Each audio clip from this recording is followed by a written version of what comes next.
It's race number 1 of the EBC Brakes Superbike class. Lights are on, they're off, and clutches are out. And from 8th on the grid, big crash behind everybody there, Greg. There is this battle. It's raging up front. How close do you like that racing? He's off. Can he save it? No, and down goes Herron. Yep. And we saw that coming. Deadly turn number 6. Who's going to have it going into the corkscrew? Bovier's got the line. He bends it in. He has it for the moment, and really Elias had to check up for a second. He gets through the final corner clean. He goes to the stop. Number 1 in the air, and Toni Elias will take the checkered flag and the win here at WeatherTech Raceway, Laguna Seca.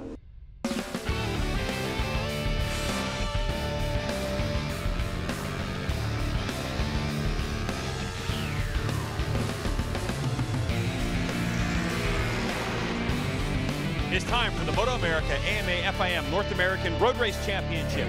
Round 6 of 10 for 2019. It's a championship of Monterey. Coming at you from WeatherTech Raceway, Laguna Seca. Hello everyone and welcome. Well, welcome to the corkscrew. I'm Greg White, standing next to Jason Pridmore, who's won 2 titles at the World Championship level. Now, Jason, we're day 2 here for the EBC Brakes Superbike class, and yesterday we saw a masterful race from Toni Elias. Probably the most controlled race we've ever seen him ride yesterday, Greg. He just controlled the pace from the start, and he kind of kept his nose clean at the beginning, let some guys figure out what they wanted to do, took the lead, and then from that point on, he just rode masterful, like you said. Yeah, and Cameron Beaubier was frustrated as he couldn't keep the pace, and we saw the pace not quite as quick as we thought it was going to be. 24.9, 24.8 was the fastest. Yep. We thought it was going to be more in the 24 mids, like 5s and 4s. And the frustration that he showed afterwards made me feel like that there was something definitely that he didn't get the feel that he had in practice. We saw him looking at the front tire. Could have been something like that, but that's all it took. That half second away from him was enough to where he ended up finishing 3rd. If you're curious to how the race ended up, let's take a look at some highlights.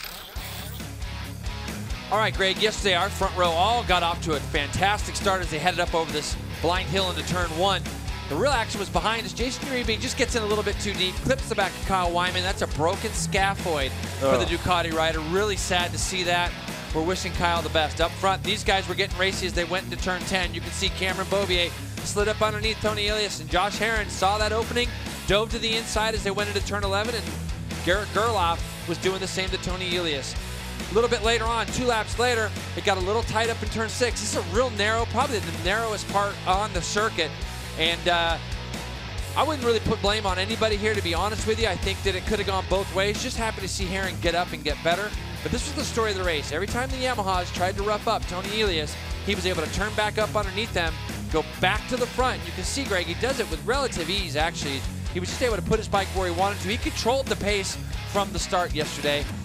Kept his nose clean at the beginning, and then goes on to win the race. 0.7 of a second the margin of victory for Toni Elias over Garrett Gerloff. Cameron Beaubier 2.4 behind. Worked the front tire, really overcooked it. They're making changes for today to try to solve that problem. JD Beach just outside. All right, here's a look at those standings again. 35 points adrift is Cameron Beaubier, Toni Elias. It's 9 races to go in this one. He's got to stop the bleeding, Jason. I mean, this has got to be the day that Cameron Beaubier at least gets 5 points plus back from Toni Elias, or it's going to start getting really ugly as we keep for Garrett Gerloff. But can he do it in the race today? That's really the question that needs to be answered. Cameron Beaubier looking on as we get closer to the start of the EBC Brakes Superbike, race number 2 from Laguna Seca.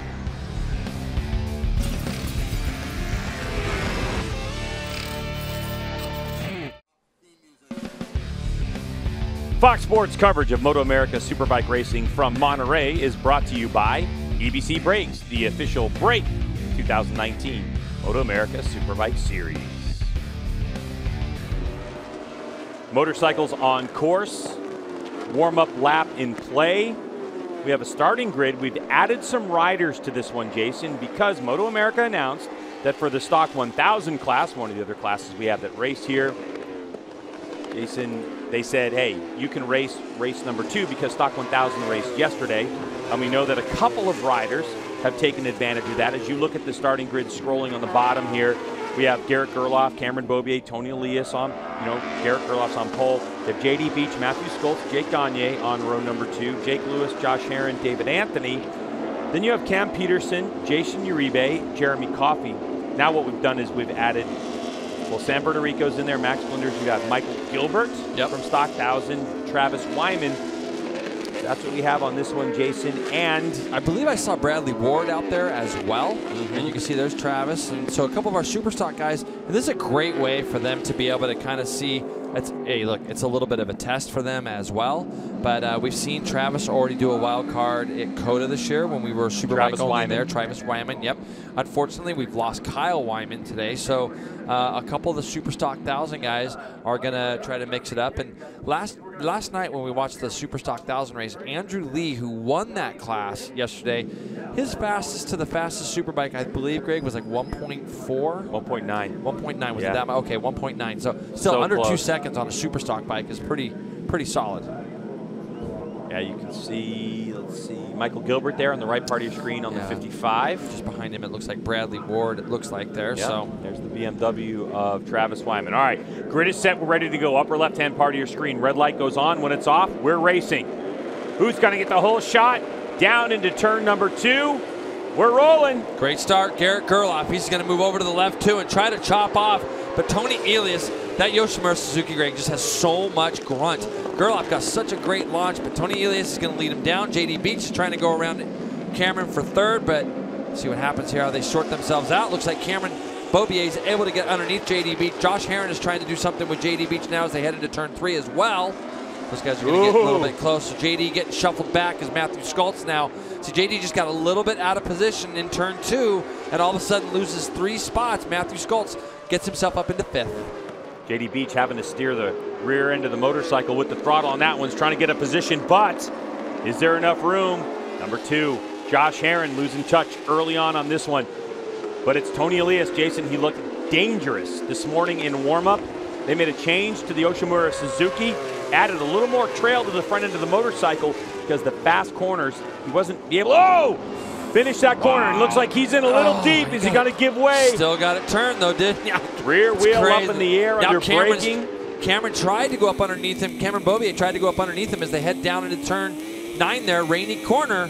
But Garrett Gerloff is going to lead this race, Greg. It looks like as they come across for lap 1 as they head down into turn 11 now. So an early mistake for Toni Elias, shuffles him back only 1 position. Final corner on this racetrack, and they're going to head towards the finish line to complete this first lap, and it'll be Garrett Gerloff leading the way from Elias Beaubier. And there's the grunt coming out of turn 11 on that Yoshimura Suzuki as Gerloff now has a chance to lead this. And you've said a couple times what's going to happen when Garrett Gerloff has a little bit of free track in front of him, and how's he going to work it? Because you've mentioned in the past, Greg, that when we saw him do this on 600 Supersport bikes, he gets into that flow. And when he gets into that flow, he starts to just feel things. He doesn't need to have anybody around him. He doesn't need to protect. And look at the gap he's already starting to move. And his teammate Beaubier now is trying to do something with Elias as they head down into turn 5. Not quite close enough then. So the lap from a standing start of 126.6. Wow. That's fast. Yeah. Yesterday it was like 20, I want to say like 27 or 28. Yeah, so. and 24.9 was the fastest lap of the race yesterday. Compared to last year, this race was 17 seconds slower than it was. We expect the pace to be higher today.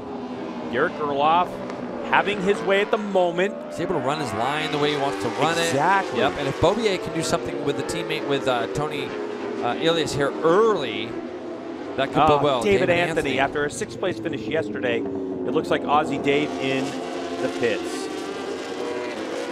Down to the final corner, a good passing spot. Cameron Beaubier not close enough to make a move on Toni Elias at the moment. This is where the Yoshimura Suzuki has been strong on acceleration. Look at him gap Beaubier a little bit. He's also reeling in Gerloff at the moment. He goes in tighter and still is able to carry enough speed, let go of the lever, and still has the grunt coming out.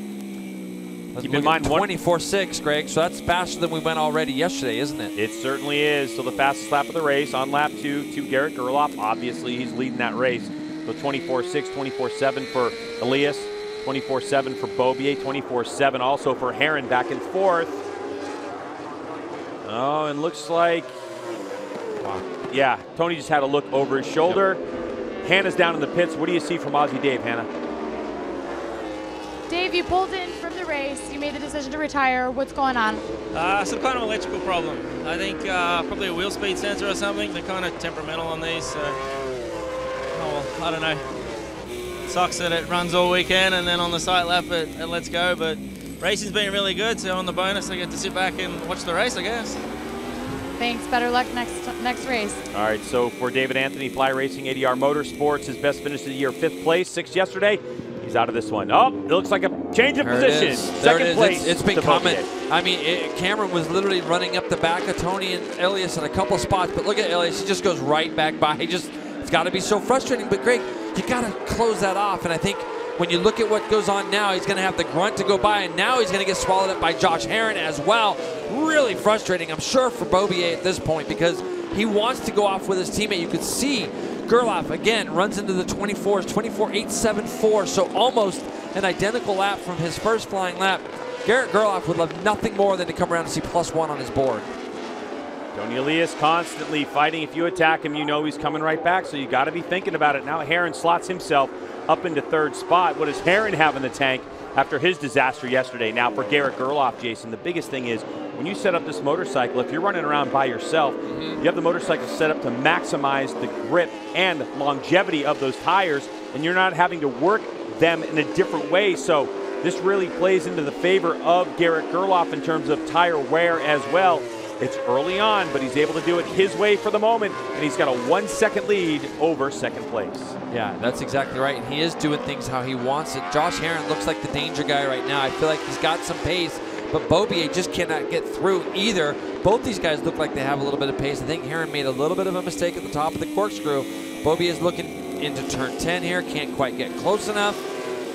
You know, these are shades of what we saw last year from Cam Beaubier and his Yamaha, Jason. When we talked to Cameron many times, he was talking about the distinction between a raceable motorcycle and a motorcycle that goes fast. Well, how many times have we seen Cameron Beaubier doing what Garrett Gerloff is when he's got some clear track out in front and he can take off and go?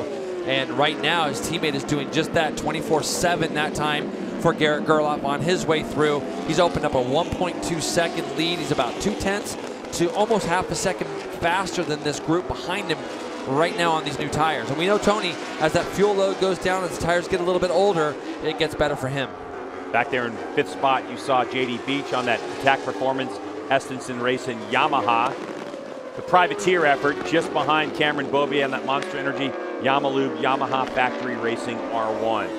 And you know, the other thing too is this morning when we got here and they did their warm-up, the conditions couldn't have been any more perfect. And I know you talked to a few of the guys about some of the changes that they had made overnight, but they weren't quite sure if it was because of the conditions that the bikes were going so fast and it was so good, or if it was actually an improvement. Yeah, for Toni Elias and his Yoshimura crew, what they ended up doing was using the exact same tire combination they used in morning warm-up on Saturday, and they looked at the time and they said, okay, we're 0.4 quicker here on Sunday. We think and hope it's going to translate when we get to the warmer temperatures this afternoon. It doesn't look, I mean, they're doing same times, like 24/7. So he is a couple tenths quicker than he was yesterday. The problem is Garrett Gerloff is absolutely ripping. Gerloff last time by did a 24.7. He does it again with his fastest lap at a 24.6. So Gerloff is being mechanical right now with his lap times. Well, he just needs to keep hitting his marks. This is when you're going to see a young man come into his own right now. We've been waiting for this out of Garrett Gerloff. He's got the magic start. He's been able to put his head down, get these 5 laps out of the way. He runs 24/7. His teammate back there is stuck behind these 2 Yoshimura Suzukis. He runs 24/6. So for Cameron Beaubier, that's his personal best of the race, but he's stuck behind these 2 Suzukis and he can't do anything with them. So Garrett Gerloff, who's out front at the moment, he's 3rd in the points, and of the top 5 riders in the points, he's the only one without a race win. He's never won a race in the EBC Brakes Superbike class yet. This could be his maiden victory if he can hold it together. But we know the danger man is the number 24, Toni Elias. He gets stronger and stronger as the laps go by. And what the thing about Toni Elias is he's able to run those laps. Remember yesterday with about 4 or 5 to go, he just pulled the pin and was able to run some very fast laps. Now, Cameron's on the outside of Herrin here. Herrin's probably going to stand the bike up and pinch him off, and he did just a little bit, but because we know how good Beaubier is down there into turn 10, but again, he's just not close enough, and he's looking into turn 11. Herrin, as we know, breaks very, very deep. He's got some chatter on that Yoshimura Suzuki as he tipped it in, but he's able to rely on that grunt on the exit.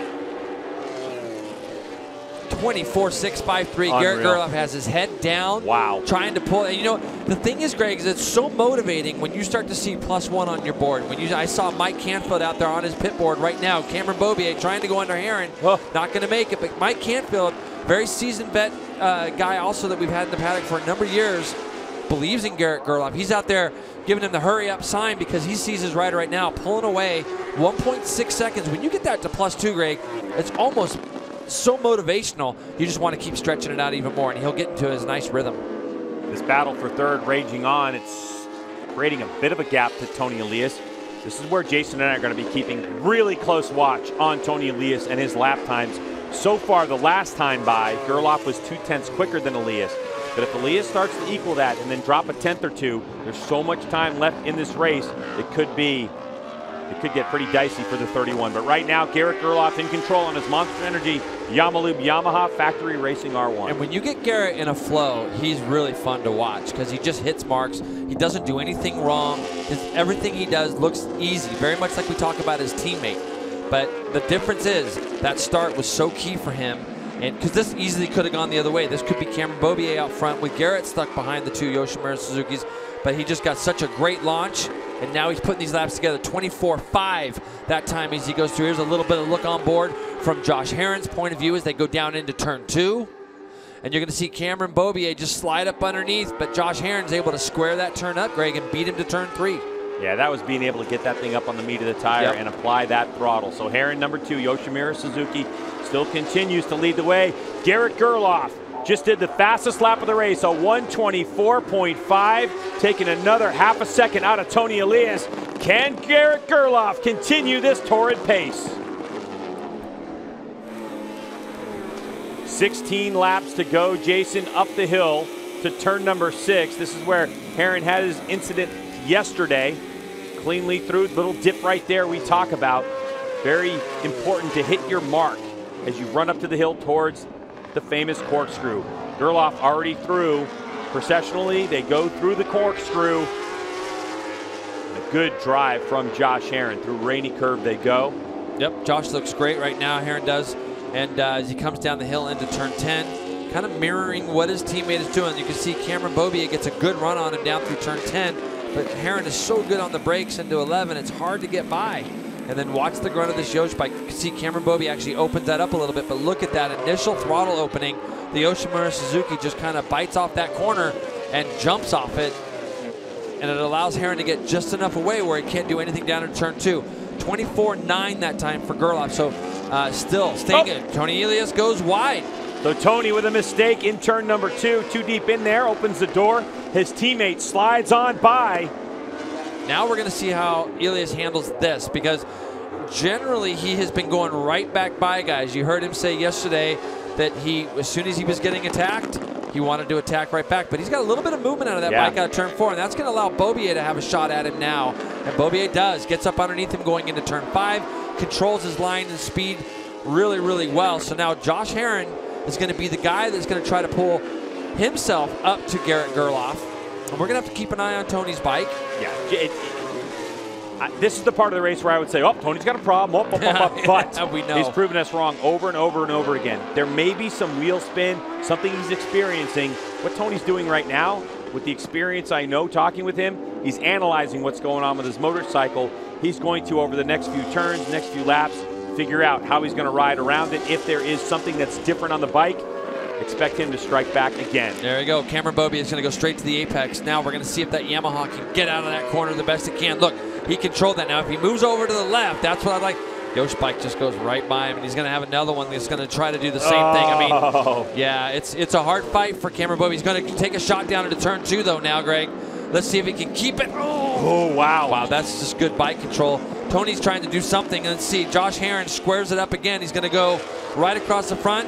Cameron's going to try to do it in turn 3. Let's see if Herrin squares him up and goes back to 4-4. He's back trying. and forth they go. Cameron Beaubier and Josh Herrin. Wow, it looked like they were going to touch there for a moment. So Herrin has the best of them for the moment. But Beaubier, back and forth they go. All the while, here comes Toni Elias, the Scud Missile, up into 3rd spot. And Garrett Gerloff is going, keep at it, boys. Just keep doing that. He's up to a 3.2 second lead. Elias is now back into second place. Beaubier third. Herron shuffled back to fourth. These guys are all going. And look just back there, Greg. We still got JD Beach in the mix. He's sitting there on that Attack Yamaha R1 watching all this stuff go on as well. So Toni Elias for the moment in second spot with more racetrack to fight. Hannah, I believe, is down in the pits with someone who's not in the race. Hannah, what's going on? Kyle, a pretty unfortunate crash took you out of yesterday's race. What's going on with you? Why aren't you racing, and what are the next steps from here? Yeah, so really bummed about yesterday. Just got tagged into turn one and sent me off the high side. So I got a broken scaphoid in my left wrist, and I'm really bummed about that. We're going to be having surgery tomorrow morning at 8 a.m. But just a bummer for the cycle gear guys, and my whole team. My brother's out there racing, so there's still a Wyman on the grid today, and we'll come back strong at Sonoma and finish the season with 3 good rounds that are good tracks for us. So yeah, just bummed, but we'll be back. Thanks, Kyle. Great race action going on during that interview. Jason, you're all fired up. I am fired up because Cameron Beaubier is just getting mobbed is what is happening right now. He made a tremendous pass on the inside of Toni Elias going into 10, and then Toni just lets off the brake, goes to the apex, parks him, and that allows Josh Herron to also take advantage and go past as they went up the front straightaway. 4.3 second lead right now for Garrett Gerloff. It's the first lap. Took him 10 laps, Greg, before he got in the 25s, and that was a 25-0. And as of right now, looking on my screen, he is still matching or better in all the sectors going through. So when he comes by this time and sees +4 maybe, +5, yeah. 4.5, just depends on what they're showing him on the board. It's going to give this young guy a lot of confidence. And these guys are slowing themselves down. There goes Gerloff, Yes. bottom part of your screen. He hasn't won a race in about a year and a half. And if you're not winning on the regular, it takes something to stay focused for this last half of this race with 12 to go in this one. We're at the halfway point. Wow, what a race for Garrett Gerloff as Toni Elias, Josh Herron, Cam Beaubier, and JD Beach come across the line into turn 2. And I don't think Garrett's going to be ashamed that we're not showing him right now. He's happy. We got a big battle here for second, but Gerloff is just literally checked out. A lot like my counterpart here in the booth has been waiting for. Greg and I have talked about this in the past, and you were right, Greg. I mean, he's got that clean air out in front of him, and he's on his way. And Beaubier is just probably really frustrated. Just trying to get by these guys is proven to be very difficult. I mean, the thing is, looking at the way he's been attacked by these 2 Yosh bikes at this point, Jay, it's like even if Cameron, like, where is he going to do it? Because he's vulnerable everywhere. Yep. And when you have somebody like Elias who is he's just able to just make a pass back, and he makes it look very easy.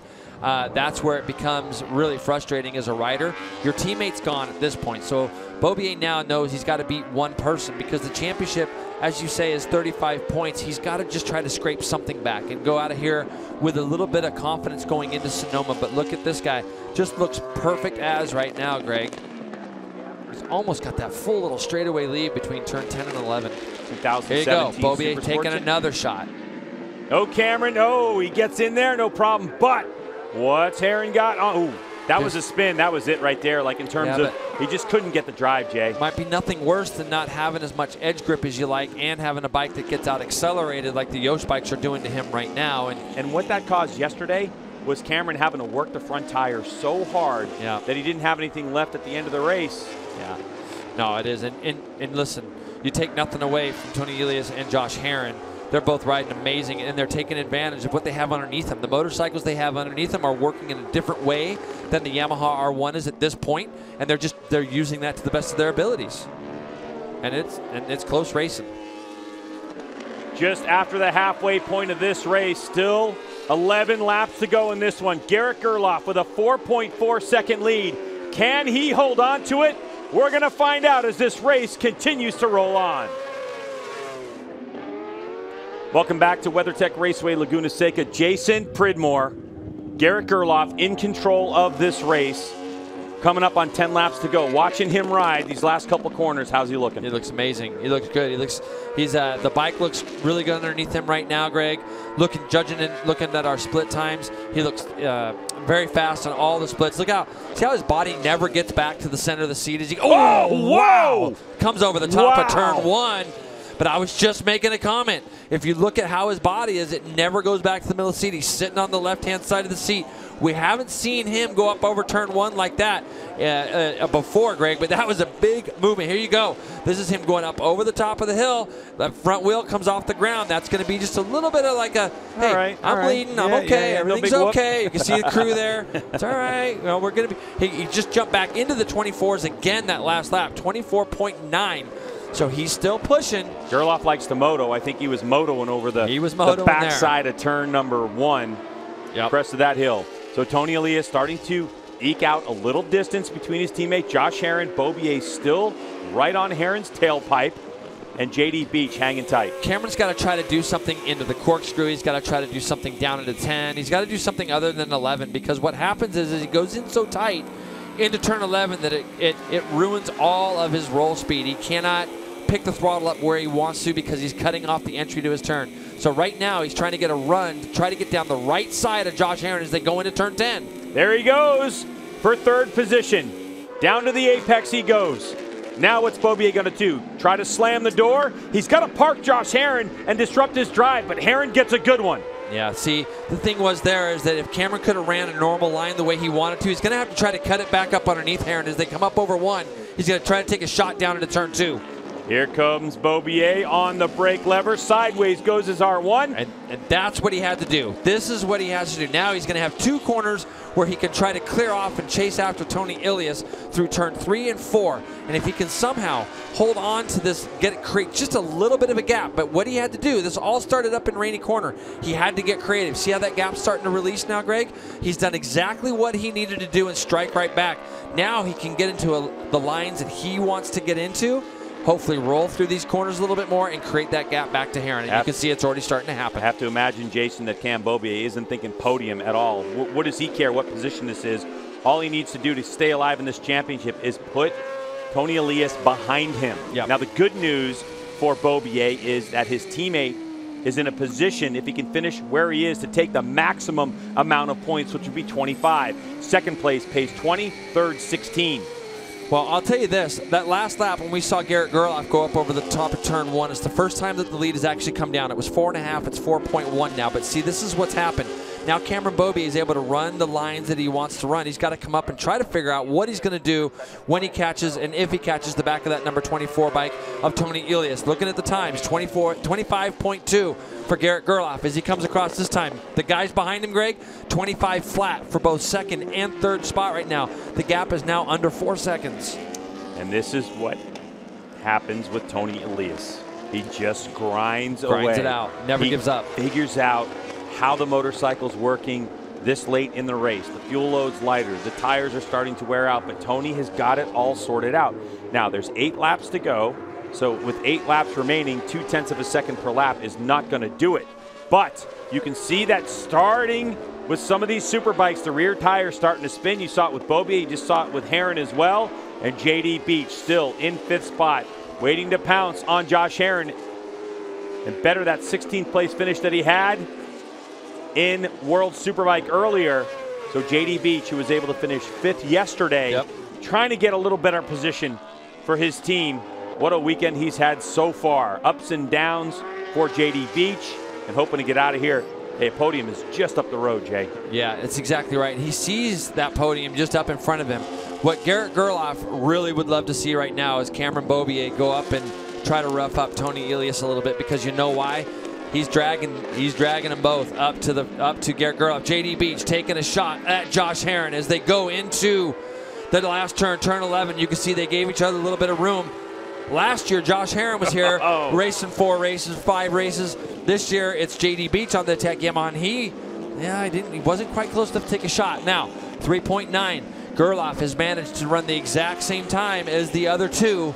So he's able to manage that 3.9 second lead. Sidebar story, Josh Herrin, the number 2 on that blue and red Yoshimura Suzuki, was on the motorcycle JD Beach is on now last year, and has the fastest outright American Superbike lap around WeatherTech Raceway Laguna Seca at a 122.9 on Dunlop qualifying tires last year.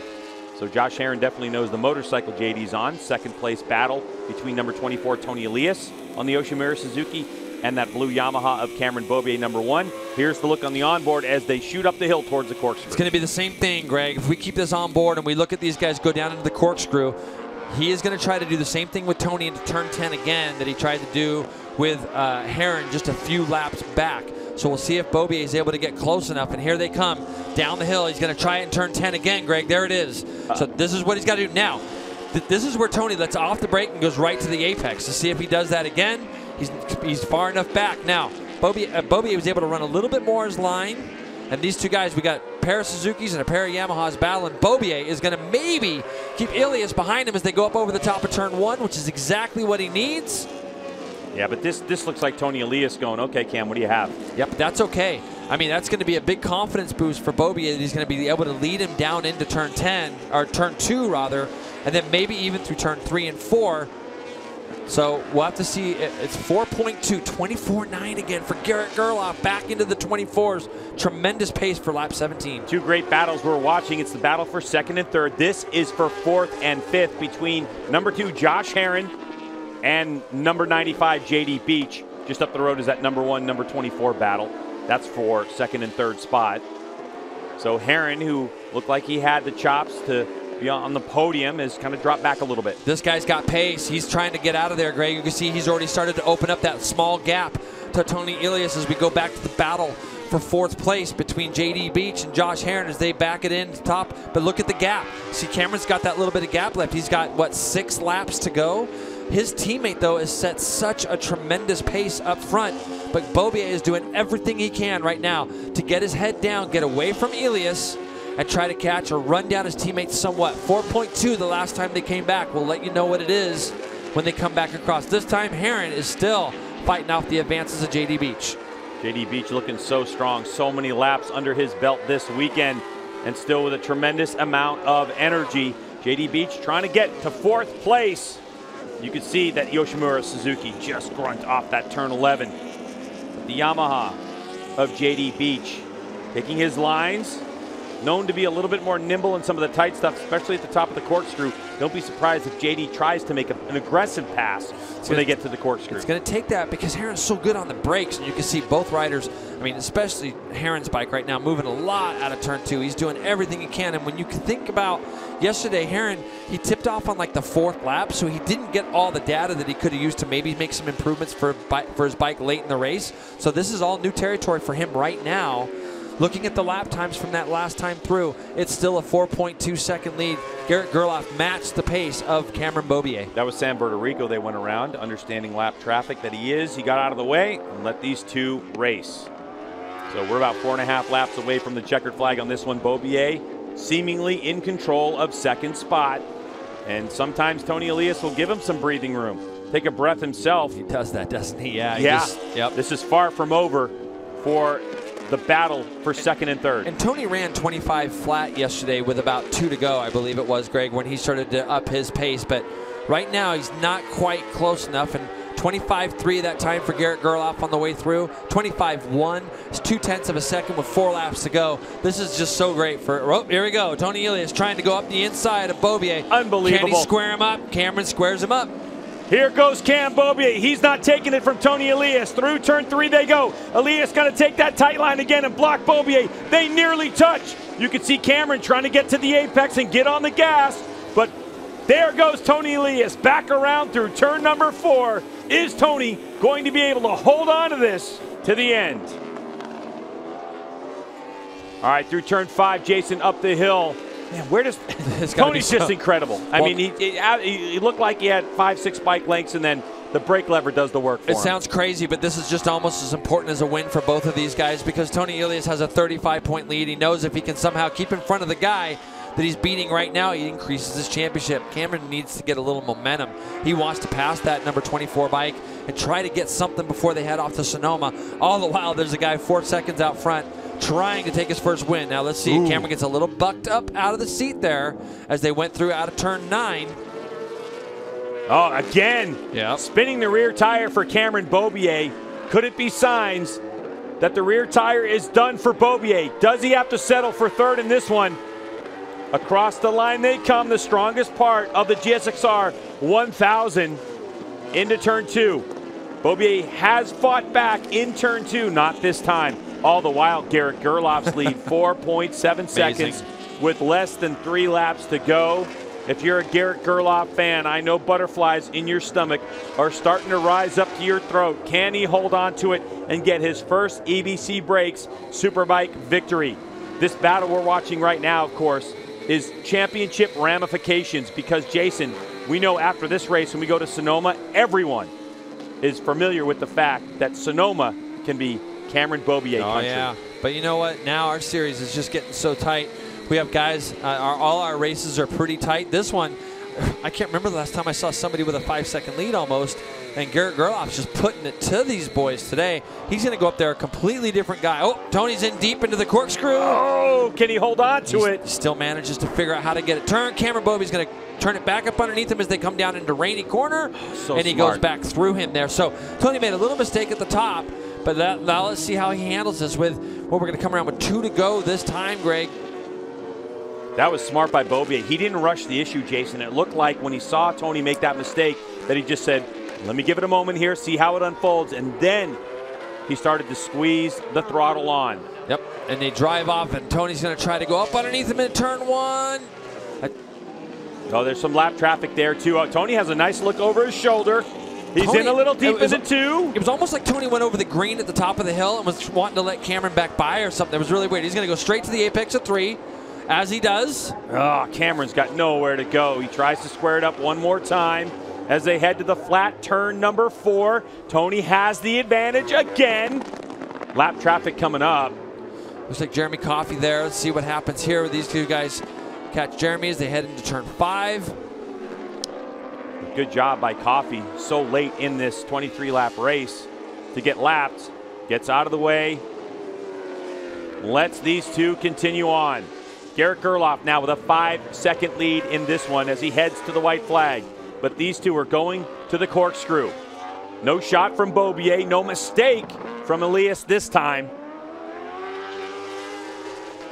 Down the hill through rainy they go. Beaubier's thinking, where can I get him? He wants to do it again. This is his territory right here as they come into turn 10 again, but he's just not quite close enough. And you know, the thing is, Greg, is you're right. The tire is definitely going to play a part in that. And is he? Oh, he's just not. I thought about it for a second. He wants the Tony. He wants Tony. White flag flies on this one. Garrett Gerloff takes the white flag. And when Toni Elias comes across the line, a 5.1 second lead for the EBC Brakes Superbike sophomore Garrett Gerloff, who is out front, trying to navigate the last corners of the WeatherTech Raceway Laguna Seca to capture his first win as we continue to watch the battle for second spot, the battle for the #1 plate for 2019. He's trying to ramp something up, is Cameron, right now. He's there. I know right now he's thinking that if he's got to roll through 5 and 6 solid so he can be on the back of Toni Elias as they go up into the corkscrew. You can see the roll speed there, Greg. But then it's just a matter of, it's just 2 different characteristics of motorcycles right now with these 2 riders. One gets in there tighter and uses the grunt of the bike to get out and uses it perfectly. The other one needs to roll through corners a little bit more. But this is where it's all going to start. When they get to the top of this corkscrew, Cameron's got to be really close. Look at how much that bike's backing in. Down through here, he's got to get close enough to Elias that he could try to do something. But I wouldn't be surprised to see Tony move over to the right here because he knows how strong Cameron's been. So as they head down this hill, Cameron Beaubier trying to fight, doesn't do it. And that could be that for the battle for second spot. But this guy, from pole position to his very first EBC Brakes Superbike victory, wheel in the air, Garrett Gerloff will take the win at WeatherTech Raceway, Laguna Seca. Good battle for second between Toni Elias and Cameron Beaubier. Josh Herron will bring it home in 4th. But how about so cool the elated Garrett Gerloff with his first Superbike win underneath the sunshine here in California? We've been waiting, haven't we? I mean, we really have. And you can see how much it means to him to get your first Superbike win and to do it in front of the World Superbike paddock. Truly amazing. This guy went to MotoGP in Germany just, a couple of weeks ago. Went there to tell people, hey, I'm interested in coming to this series. I want to come to Europe. I want to race. Met a lot of people. Reminded them that he's here to go racing. Handed out some business cards. And now he's got a Superbike race win under his belt to back up his desire to go and race in a world championship. Hope he doesn't get stuck in the gravel here as he's going over to turn 4. He's probably got some fans and friends over there right now. Asking one of the corner workers for some help. Hold on to this motorcycle for a second. There he is. Garrett Gerloff in his second year on a Superbike after a well-deserved Supersport Championship in 2017 earned the right to be on the Monster Energy Yamalube Yamaha factory racing machine after the exit of Josh Hayes on that team. It has been a learning curve. He took the first year to figure this motorcycle out, his crew working hard with him, and he knew, we all knew in off-season testing that Garrett Gerloff had the speed to win. It was a question of when is he going to put the race together and do it the way he wants to do it. And today is that day. More MotoAmerica after this. Fox Sports coverage of MotoAmerica Superbike Racing from Monterey has been brought to you by Dunlop, the official tire of the 2019 MotoAmerica Championship. Well, this guy has got to be one happy camper. Garrett Gerloff and Hannah. Unbelievable. Take it, Hannah.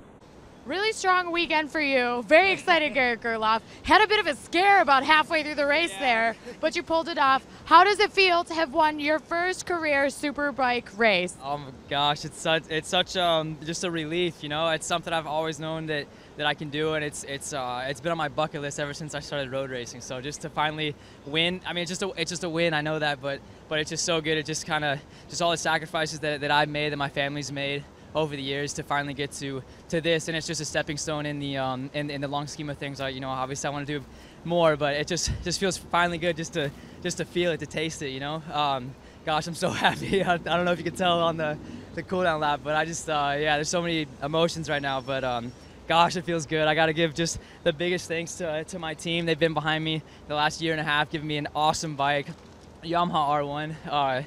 And all the sponsors behind the team, Yamalube, Yamaha Financial Services, Monster Energy, HJC helmets for me, WeatherTech Leather, CD boots, everybody that's just supported me along the way, that supported the team. I can't thank you guys enough, and I'm just, if you guys have never won like a race or anything, it feels so good. Trust me, especially after you failed so many times. So, gotta give all the glory to my Lord and Savior, Jesus Christ. Thanks. Woo! What were you thinking there when that wheel came off the ground? You had a little bit of a scare because you had such a gap there. What was going through your mind? I was thinking just don't do it again, but it definitely scared me. I mean, yeah, I had to back it down for a couple corners just to make sure I was okay. But yeah, that was the longest race of one of the longest races of my life for sure. And I just can't. We gotta wait a month now. Like, come on, you guys are killing me. Let's go to Sonoma. Ready to do it again. Thank you, Garrett. Congratulations. Garrett Gerloff, his first win, 4.449 will be the margin of victory that he'll remember for an awfully long time. Cameron Beaubier in third spot. Then you had Heron and JD Beach with a good battle. You can see Beach kind of rolled out of it there 2 seconds behind. Skoltzy in sixth, Jake Gagne seventh, Jake Lewis in eighth, and Cameron Peterson. At 39 points back is Cameron Beaubier from our leader, Toni Elias, with Garrett Gerloff in third, 65 points back. And anything can happen, Greg. We got a long year ahead of us. Well, for Jason Pridmore and Hannah Lopa, I'm Greg White. Thank you so much for joining our spectacular coverage of MotoAmerica EBC Brakes Superbike race action from WeatherTech Raceway, Laguna Seca. We'll see you in a few weeks.